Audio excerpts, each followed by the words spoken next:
Welcome to Scoreboard Operations, located on the third base end of the Miller Park press box.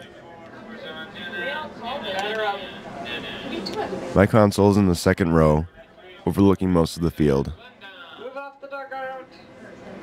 From this point, I receive all my cues as far as which sound source should be brought in at which time. This is my console patch bay, which controls the signals coming into and out of the console.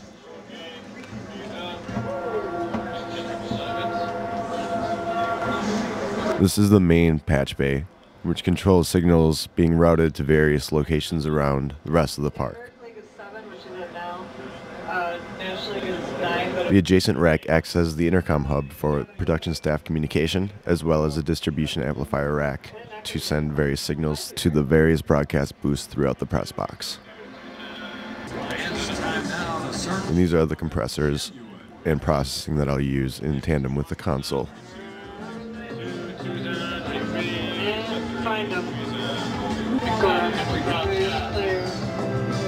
The main meter in the upper right of your screen is what I use to judge the volume that we're sending to the seating area, which is referred to as the bowl.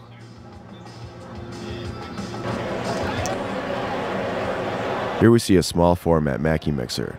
It's used by our audio producer who sits at the front of the press box overlooking the field. He plays music and audio that correspond with the various activities on the field, whether it be the ball in play or the various elements between innings.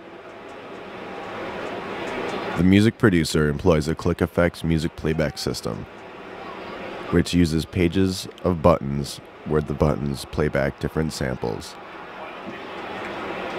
He has various pages for various situations. When we do have to do our own sound design at Miller Park, we go to a room across the hall from the scoreboard room. This room consists of a workbench for repair, some storage, and also a digital audio workstation, which is based off of the Mo2 digital performer platform. As you can see, it also contains a Mackie board very similar to the one that we would use in the 420 studio. Through this mixer, we play all the walk-in and walk-out music as well as batting practice music. I've also included some shots of the video production area at the back of the scoreboard room for any ComArts people that may be interested in seeing what it looks like. This isn't my realm, but I do work in tandem with the video production people to make sure that the audio signals they're sending me are at the proper levels. Here we see yet another patch bay, both video and audio, with their audio patch bay being tied directly in with mine. Now we move to another more local studio that I work in, Master Blaster's studio. This is the main live room where bands will set up most of their gear to record, as well as where rehearsals take place. Over here you'll see yet another small Mackie board. This one's used for the vocal PA for rehearsals. On the next wall we see the mic panels. This is where you plug in microphones, with the other end landing in the patch bay.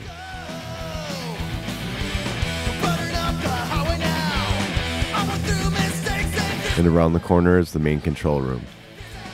We run a Pro Tools HD system in here. And as you can see on the left, we use a Mackie mixer identical to the one in the 420 studio. Though in past times we employed the Ramza console that it rests upon.